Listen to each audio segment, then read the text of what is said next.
Ингушетия, здравствуйте! Вас приветствует Калмыкия. Мы знаем, что 23 февраля – трагическая дата в истории ингушского народа. Для нас это 28 декабря. Мы также отметили 75-ю годовщину депортации, когда калмыцкий народ, 120 тысяч человек, в одночасье лишился родины и был депортирован в Алтайский и Красноярский края, Омскую и Новосибирскую области. Как известно, депортации подверглись и другие народы – карачаевцы, балкарцы, немцы Поволжья, крымские татары и многие другие. Но операция «Чечевица» стала самой жестокой и циничной. Об этом лучше могут сказать только очевидцы того трагического дня.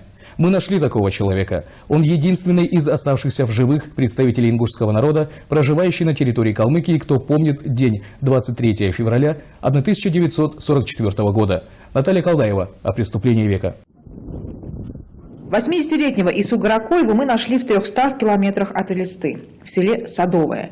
Его выселяли из Насыркорта, некогда большого села вблизи Назрани. В то время я был ребенок и не мог понять всей трагедии, что происходило.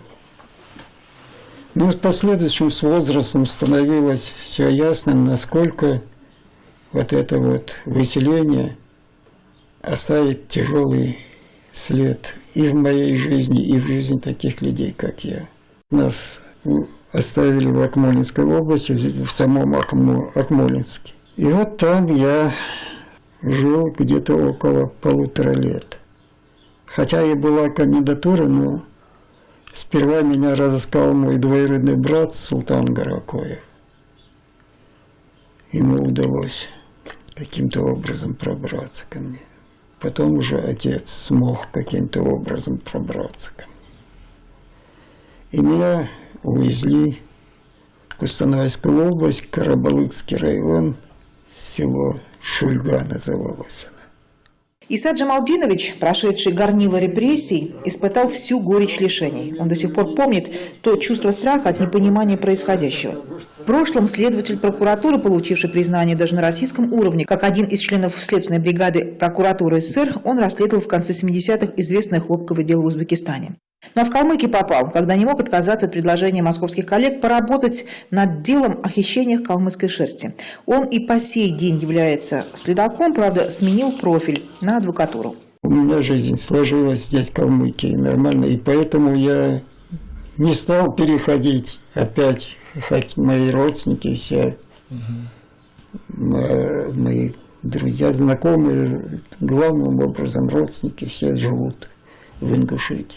Ну а это уже Элиста. Леониду Ачергаряеву широкая калмыцкая степь дает силу и жизненную энергию. Он сын репрессированных. Нам он показывает привезенную из ссылки калмыцкую домбру. Я нашел ее как бы у родственников, там, в неприглядном состоянии она лежала, я ее здесь, реставраторы наши калмыцкие, я им отдал, и они сделали струны, мруны, все, колку, молку. А так она была просто без струн, без ничего. Ну, она сейчас вторая жизнь у нее.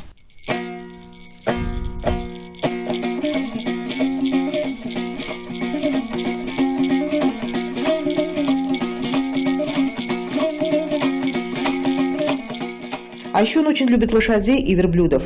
Бактерианов калмыцкой породы кочевники привезли в Россию еще в начале 17 столетия. Известный исторический факт. Калмыки поставляли верблюдов в царскую армию, где их использовали в обозах. В период русско-турецкой войны царским правительством было куплено у калмыков для второй армии 1000 верблюдов с войлочными попонами и полным снаряжением для вьюков, и еще 300 верблюдов для транспорта Кавказского отдельного корпуса. У Леонида Ачергаряева нет громких регалий и титулов, но его природный талант наполняет жизнь степняков удивительными красками. Леонид был одним из тех, кто побывал в Ингушетии, когда презентовали коллективную монографию о вкладе немцев, карачаевцев, калмыков, чеченцев, ингушей и балкарцев, которых обвиняли в коллаборационизме, в победу в Великой Отечественной войне. Он поет песни даже на армянском и на чеченском языках. Дар исполнителя ему передался по наследству от родителей. Они пели калмыцкие, русские песни даже в ссылке, в Ачинске, что в Красноярском крае. Вот какие воспоминания матери он хранит. Моя мать рассказывала, что когда заехали немцы на танках в поселок небольшой, ну тогда землянка была, аж землянка вся дрожала, говорит, от того, что рядом стал танк такой, ну, наверное, тигр был или пантера. И немцы выбежали, ну, такие засученными рукавами. Мы напугались, дети, Ну, а взрослые в этот момент, они услышали далеко и убежали, как бы, ну, взрослые, постарше, они все в бархан там убежали, ну, спрятались. В пески. А дети остались. И вот что мне тогда поразило, рассказ моей матери, что немцы вышли, естественно, зашли в дом, там, в избушку, то есть не избушка, а как бы в землянку, что-то там поискали, а потом взяли и их угостили шоколадом. Вот это я помню. И вот она говорит, впервые в жизни я попробовала шоколад. Из рук врага? Из рук врага, из рук немца. Вот так. А потом я говорю, а как вы, а потом уже, когда уже в 43-м году, вот зимой уже приехали как бы наши НКВДшники. Но там они действительно были похлеще, чем немцы. Они очень грубо нас всех кидали в эти машины и отправляли. Для калмыка их животные – это главное. Когда их сгоняли в грузовики в 43-м, за своими хозяевами гурьбой бросился скот. До последнего дыхания бежали собаки и замертво падали на рельсах. Так писал об этом страшном дне калмыцкий писатель Алексей Балагаев. Оставшихся без хозяев животных из калмыцких хозяйств передали соседним областям и Украинской ССР. 120 тысяч калмыков были высланы в Сибирь.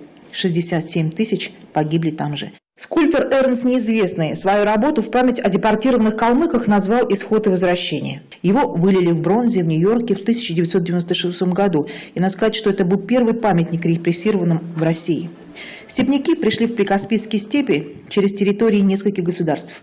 Пытались вернуться в Западную Монголию. Участвовали в десятках российских военных кампаний на протяжении 400 лет. Но эта трагедия внутри своей страны подорвала генофонд народа на долгие десятилетия. Наталья Колдаева, Владислав Бадмараев, Максим Мятежный. Специально для национальной телерадиокомпании «Ингушетия».